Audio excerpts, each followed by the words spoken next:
Pues tal como les había dicho, quisiera que abran sus Biblias en 1 Corintios 6 una vez más.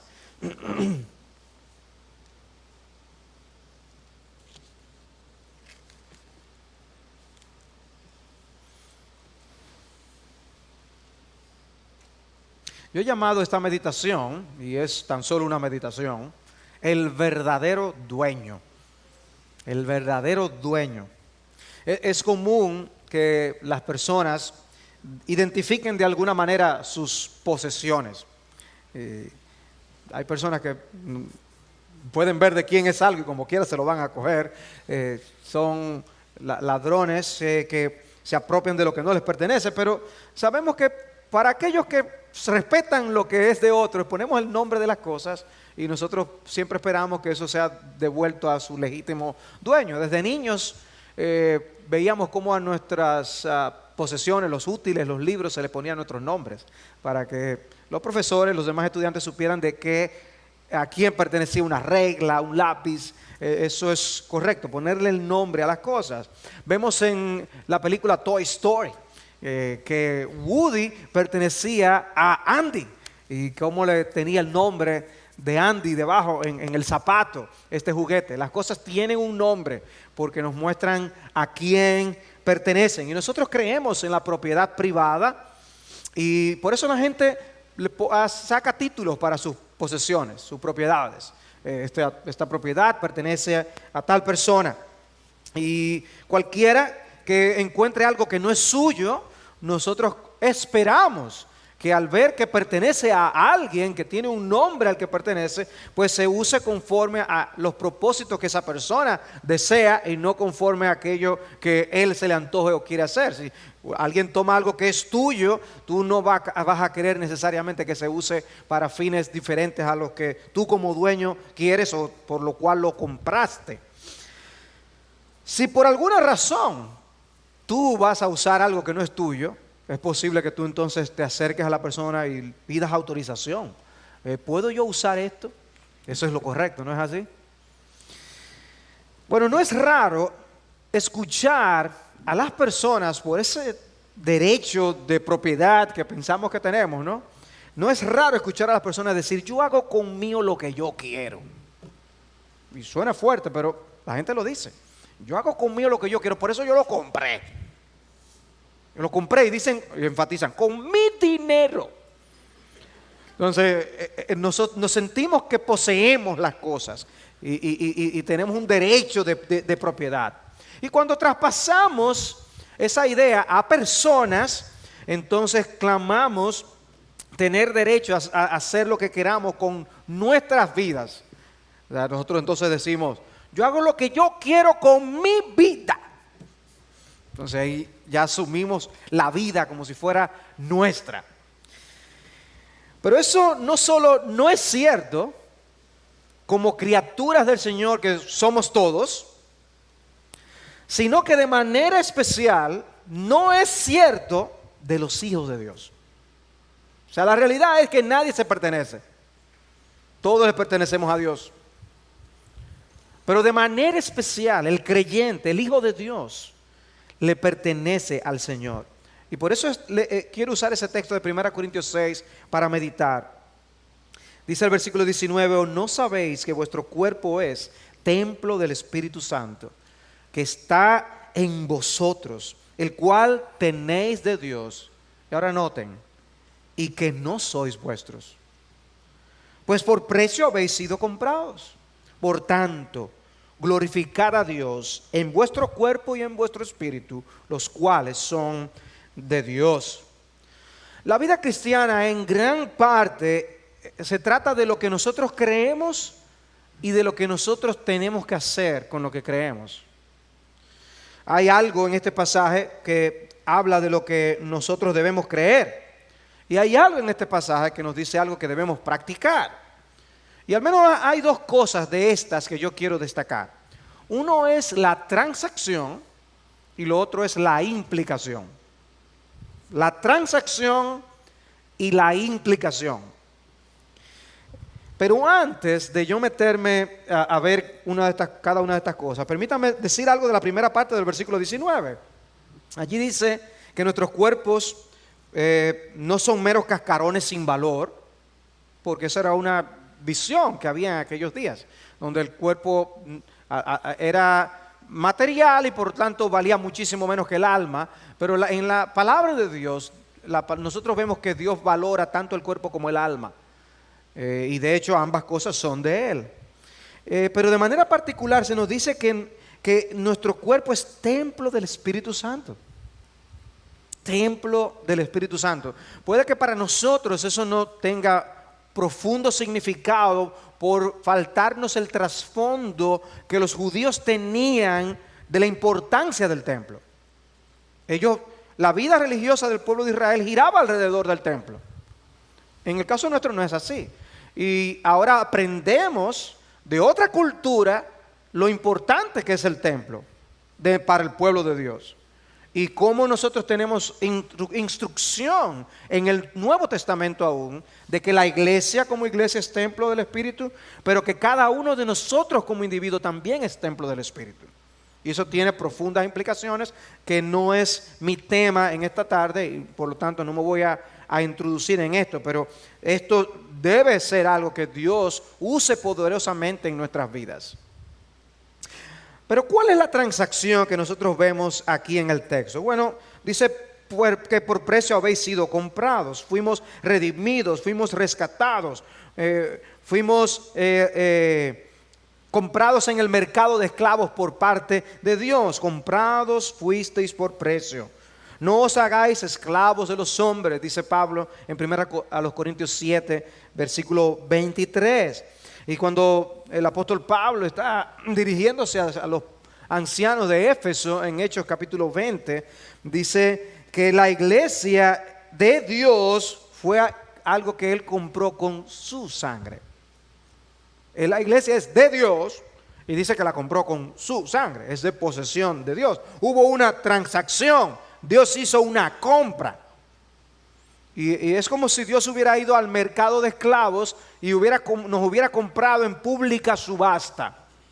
¿Quién da algo por este? Y uno podía ver a las personas mostrando interés en un esclavo o en aquel otro. Este se ve fuerte.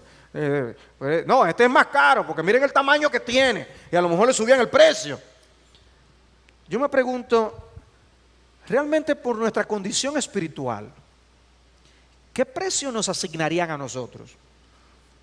Como perdidos, pecadores, muertos en sus delitos y pecados. Y este que está aquí, pasemos al siguiente. No hay nada atractivo en nosotros, dice la Escritura. No ofrecerían mucho, sin embargo, el Señor dio lo más precioso para comprarnos. Y Él estuvo dispuesto a hacer la transacción. Y hasta se gloría en esa transacción. Porque hay transacciones que son obras de caridad. Siempre hay instituciones que usan a niños para comprar, para vender cosas. Dicen, esto es para los Boy Scouts. Y venden galletitas. Y tú, no, está bien, ok. No importa si está bueno o está mala la galleta, tú lo compras. Hay otras cosas, no, que tú lo compras y tú te enorgulleces. Esto lo compré yo. Esto, una buena compra. Lo grande es que nosotros, siendo lo que éramos, Dios hace la compra y Él se enorgullece en su pueblo. Es algo que escapa a nuestra comprensión, pero es lo que la Biblia enseña como la doctrina de la redención. Fuimos redimidos, fuimos comprados de ese mercado de esclavos. Y Dios el Padre lo dio todo. Dio a su Hijo para comprarnos, para hacernos posesión suya. Y cosas sucedieron, porque fuimos rescatados de la esclavitud del pecado. Fuimos rescatados de la maldición de la ley. Dice Gálatas capítulo 3, versículo 13, Cristo nos redimió de la maldición de la ley. Y luego dice, habiéndose hecho maldición por nosotros, porque escrito está, maldito todo el que cuelga de un madero. Y nos redimió de esa maldición. Nos compró de esa maldición. Tito 2:14 dice que Cristo se dio a sí mismo por nosotros para redimirnos de toda iniquidad y purificar para sí un pueblo para posesión suya, celoso de buenas obras. Es una redención, dice, de toda iniquidad hacia purificación. O sea que estábamos, por así decirlo, entregados a la basura del pecado. Y de allí fuimos comprados por el precio de la muerte de Jesús. Se dio a sí mismo para redimirnos.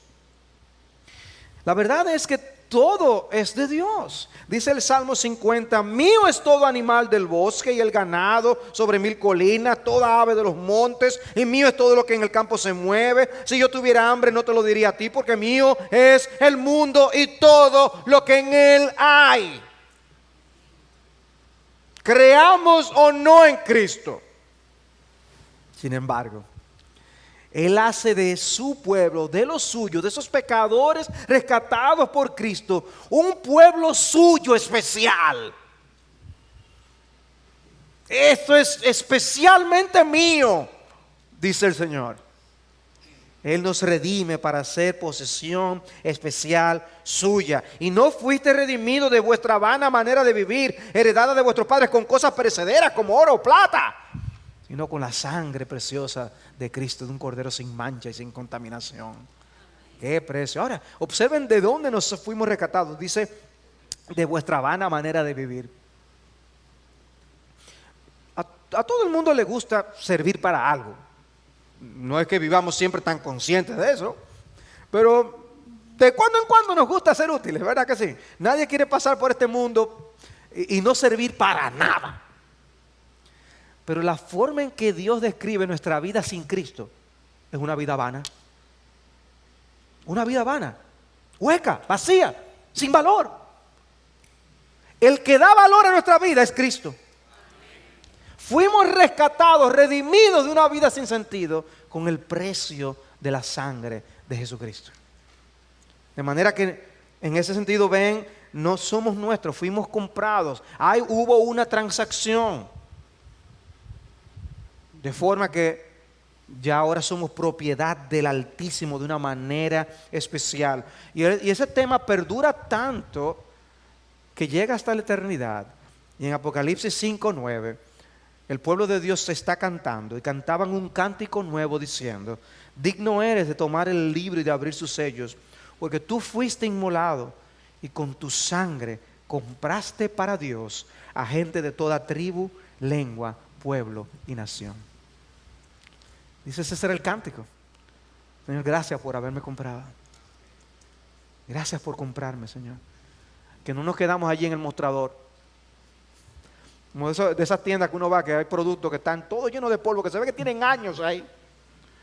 Si Dios no nos hace caso, así estuviéramos nosotros. Pero Dios nos rescató de esa vana manera de vivir. Y estamos tan agradecidos que eso va a ser el tema del cántico celestial. Señor, gracias por habernos comprado. Gracias por habernos comprado. Pero el concepto de libertad, de la libertad de la que fuimos comprados, el concepto de libertad ha sido tergiversado en el día de hoy. Libertad se ve como algo de yo tener la libertad de hacer lo que me da la gana. Pero en el término bíblico es libertad para ahora yo vivir para Dios. Libertad para vivir para la gloria de Dios. Hay un cambio de servidumbre. Y es lo que Romanos 6:18 dice, habiendo sido libertados del pecado, os habéis hecho siervos de la justicia. Ya, Dios nos compró para darnos la verdadera libertad, no para el libertinaje, sino para que ahora sirvamos a la justicia. Hubo un traspaso y la nueva matrícula está a nombre de Jesucristo. Pero tenemos dueño, no es que ahora vivimos para lo que sea, fuimos comprados para un propósito. Y eso me lleva a la implicación. Ya vimos la transacción. Ahora, ¿cuál es la implicación de esa transacción? Dice el texto, por tanto, glorificad a Dios en vuestro cuerpo y en vuestro espíritu, los cuales son de Dios. Hay una implicación allí. Ahora, yo les quiero hacer conscientes de que en los manuscritos más tempranos de este pasaje no tienen la última parte del versículo. La última parte que dice, y en vuestro espíritu los cuales son de Dios. Muy probablemente un texto añadido para poder traer algo que valga más que meramente el cuerpo. No puede ser que se le dé tanto valor al cuerpo. Es una posible razón por la cual esto haya sido añadida a algunos manuscritos posteriores. Pero la declaración, sin embargo, es cierta y es bíblica, independientemente del problema textual del versículo. Dios nos dio el aliento de vida y Él, por lo tanto, es el dueño de nuestras almas y de nuestros cuerpos. Él es dueño de todo nuestro ser. Y es por esto que morir es descrito en las Escrituras como el espíritu que vuelve a Dios que Él lo dio. Pero la gran implicación de la transacción es lo que se afirma al final del versículo 19. No sois vuestros. ¿Lo leen? ¿Lo vieron? No sois vuestros. En el versículo 20 se nos enseña que la obra de redención hace a Dios dueño del cuerpo y del espíritu. Si se dijera que pertenecemos a Dios, simplemente pudiéramos llegar a la conclusión de que compartimos el derecho de propiedad con Dios. Y que tanto Dios como nosotros somos dueños de nosotros. Pero el texto, para que no haya ninguna duda, lo aclara. Dicen que no nos pertenecemos a nosotros mismos. Y lo aclara. No sois vuestros. ¿A quién tú perteneces? No es a ti. Es a Dios. No sois vuestros. Mira que yo quiero. Déjame preguntarle al dueño. Si alguien quiere hacer un uso de ti de una manera que no corresponde con el dueño, es el dueño que tiene que darte permiso. Ahora, si tú te tomas la atribución de hacer con tu cuerpo y con tu alma lo que tú quieras, tú te estás robando una atribución que le pertenece solamente a Dios. Eso es la implicación de este texto. Y recuerden que el contexto en el que Pablo explica este pasaje es el contexto del uso indebido del cuerpo en la unión con aquellas prostitutas sagradas que tenía la ciudad de Corinto. Dice, ¿cómo tú vas a unir tu cuerpo para esto? O sea, en la fuerza del argumento es que tú no puedes hacer con eso lo que tú quieras. No es tu cuerpo, es de Dios. ¿Ven el punto? Esa es la gran implicación. Es algo que el pasaje dice con toda claridad. Ahora, el texto también nos da la implicación de la implicación. La implicación de la implicación. La transacción implica que no nos pertenecemos a nosotros mismos. Pero ante esa realidad de que no nos pertenecemos a nosotros mismos, hay otra implicación. Y es que dice el texto que debemos estar comprometidos con usar el cuerpo y el alma para la gloria de Dios. Por eso dice, glorificad pues a Dios con vuestros cuerpos y vuestras almas. Todas nuestras facultades físicas y espirituales deben ser usadas para la gloria de Dios, para la promoción del honor de Dios y para incentivar que los hombres admiren a Dios. Todo lo que somos debe ser usado para la gloria de Dios, porque a Él le pertenecemos por derecho de propiedad. Hay productos que ustedes ven que ponen en letras pequeñas algunas cosas, el uso indebido de este producto, porque quieren que el producto se utilice para aquello, para lo que fue diseñado, y porque a veces hay riesgo de usarse con otro propósito. No se diseñó para eso, por lo tanto, no lo uses así. Bueno, Dios ha escrito esas reglas y nos ha dicho que este producto, y tú también te haces así, este producto que eres tú, tiene unas reglas por las cuales debe ser usado. ¿Cómo debe ser usado es tu cuerpo, tu alma? Él tiene derecho. Todas las facultades deben ser usadas para la gloria de Dios. Y con ese fin entonces hay cosas de las que tenemos que huir y hay otras cosas que tenemos que procurar. Porque a veces se define la vida cristiana como si fuera un evitar hacer cosas. Yo no hago esto, yo no hago esto, yo no hago esto. Pero hermanos, el gran meollo de la vida cristiana es ¿qué hacemos para Dios? ¿Qué tú estás haciendo para la gloria de Dios?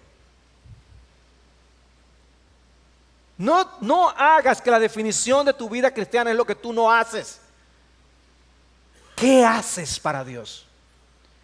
¿Cómo tú estás usando la vida, el talento, el tiempo, tu cuerpo, tu dinero, tus posesiones para la gloria de Dios? Positivamente hablando. Que la vida no te está pasando por encima, sino que tú estás usando la vida para la gloria de Dios. Debemos procurar que los miembros de nuestro cuerpo sean instrumentos de buenas obras, los cuales aún ayudamos a otros y servimos a Dios.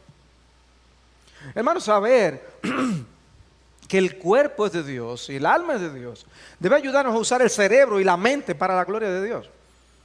Fíjense, cuerpo y alma, cerebro y mente. Úsalo para la gloria de Dios. Tú estás desarrollando tu intelecto de una forma que glorifique a Dios. Eso amerita esfuerzo muchas veces. Como siempre sabemos, es más fácil leer el periódico que leer un libro. Es más fácil. Es más fácil ver una película que orar. Es más fácil. Pero hermanos, nosotros tenemos que también ejercitar, usar las facultades que Dios nos ha dado para la gloria de Dios. ¿Cómo tú estás expandiendo tu conocimiento? Tu conocimiento de Dios, tu conocimiento de la palabra de Dios. Hay que leer. Hay que leer. Dios nos dio un mensaje que es escrito y que hay que leerlo. Y que implica a veces hacerle preguntas al texto y usar la cabeza. Usa tu cuerpo para la gloria de Dios. Usa tus instrumentos para la gloria de Dios. Dice el Pablo en Romanos 6:19, hablo en términos humanos por causa de la debilidad de vuestra carne, porque de la manera que presentasteis vuestros miembros como esclavos a la impureza y a la iniquidad, para iniquidad, así ahora presentad vuestros miembros como esclavos a la justicia para santificación. Porque cuando erais esclavos del pecado, erais libres en cuanto a la justicia. ¿Qué fruto teníais entonces en aquellas cosas de las cuales ahora os avergonzáis? Porque el fin de esas cosas es muerte.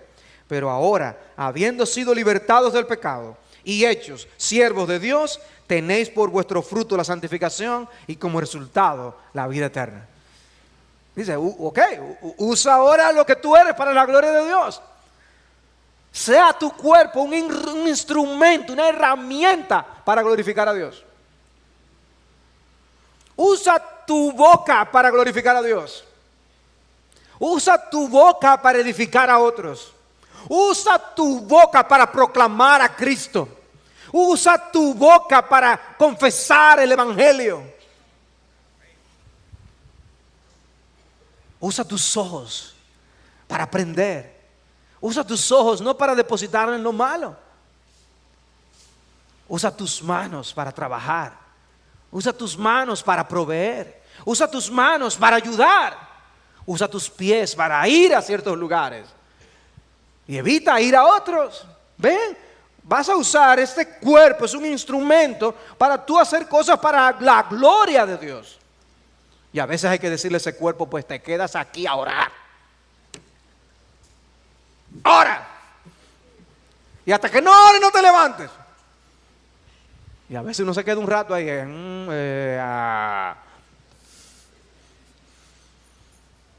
Pero créanme hermanos, cuando Dios nos dice que oremos, es porque Él sabe que muchas cosas suceden en la tranquilidad de ese momento de oración, que impacta el mundo entero. La vida está muy difícil para algunos de nuestros hermanos en algunos países. Y tú y yo podemos ayudar orando por ellos. Eso es usar tu cuerpo como un instrumento para la gloria de Dios.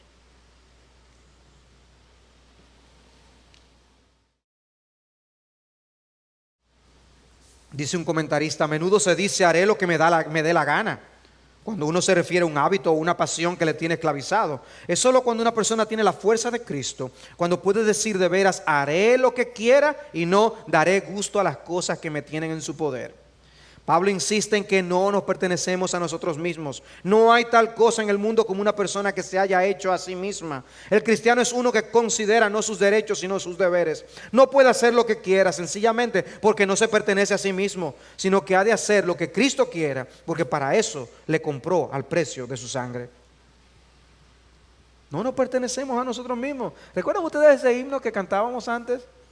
Hace muchísimo no lo cantamos. Ya pertenezco a Cristo. Ya pertenezco a Cristo. Yo no me pertenezco a mí mismo. Si el cuerpo pertenece al Señor, entonces no podemos hacer con él lo que queramos. Debemos tratarlo como una pertenencia ajena y hacer con él según las reglas establecidas por el dueño. Implica eso aún el dominio propio, control de cómo usamos el cuerpo. O si tenemos un conocimiento de cómo funciona el cuerpo, no hacerle daño. Si sabemos que algo hace daño, no hacerle daño al cuerpo. Si somos suyos, entonces significa que somos responsables de cómo usemos la vida y daremos cuenta por ello. Cada uno de nosotros ha sido constituido administrador y se nos ha encargado la vida para administrarla para la gloria de Dios. En las resoluciones que escribió siendo un hombre joven, Jonathan Edwards escribió lo siguiente: resuelvo de ahora en adelante hasta que muera nunca actuar como si me perteneciera a mí mismo, sino entera y completamente de Dios. Y tomó esa resolución de joven, y por eso Dios le usó como le usó. Nosotros tenemos también que hacer la misma resolución. Yo creo que este texto no nos deja otra opción que hacer la misma resolución. Dios no nos ha dejado la opción de vivir para nosotros mismos. Es como Pablo decía: ya no vivo yo, mas vive Cristo en mí. Ya no vivo yo. Dios tiene derecho absoluto sobre nosotros. Tiene derecho a decir qué debemos pensar, cómo ver las cosas, qué creer, qué amar, qué aborrecer, qué aprobar, cómo usar el tiempo, cómo usar el dinero, cómo usar nuestras posesiones, cómo usar nuestras energías, cómo usar nuestros talentos, cómo usar nuestros ojos, nuestras manos, nuestros pies, nuestro cerebro. Él tiene derecho a decirnos qué es legítimo y qué no lo es. Él tiene derecho a regular nuestras relaciones, nuestra vocación, nuestros trabajos. Dios tiene derecho, somos suyos. No nos pertenecemos a nosotros mismos, dice aquí. Y lo que dice Pablo en 2 Corintios 5, versículo 14, el amor de Cristo nos apremia, habiendo llegado a esta conclusión, que uno murió por todos, por consiguiente todos murieron, y por todos murió, para que los que viven ya no vivan para sí, sino para aquel que murió y resucitó por ellos. Para que ya no vivan para sí. No nos pertenecemos a nosotros mismos. Jesús dio su vida en rescate por muchos. Y eso nos incluyó a nosotros. ¡Qué privilegio! ¡Qué privilegio! De manera, amados hermanos, que al vernos a nosotros mismos ahora, debemos vernos como el dueño anterior. Antes del traspaso, nosotros podíamos decir que éramos dueños de nuestra vida. Así lo veíamos por lo menos nosotros. Pero después de Cristo venir a nuestras vidas, ya no nos pertenecemos a nosotros. Tenemos ahora la responsabilidad de vivir con un nuevo compromiso. Y esta cena del Señor es un recordatorio del precio que costó esa transacción. El precio que costó el que tú seas ahora de Cristo. Y no solamente que seas de Cristo ahora, el precio que costó el que tú seas de Cristo para siempre. Eso es lo que estamos recordando aquí hoy. Y por esa transacción estamos seguros en Jesús. Si tú estás aquí esta noche y tú no estás viviendo para la gloria de Dios, si tú no estás viviendo para honrar a aquel que murió en esa cruz del Calvario, si tú no estás usando todo lo que tú eres y todo lo que tú tienes para la gloria de Dios, entonces hay una pregunta que tú tienes que hacerte, y es si realmente tú has sido redimido por Cristo. Porque aquellos a quienes Cristo redimió ya no se pertenecen a sí mismos, le pertenecemos a otro. El Señor nos ayude a usar nuestra vida para la gloria de ese otro. Y ese otro no es otro que nuestro bendito y glorioso Señor Jesucristo.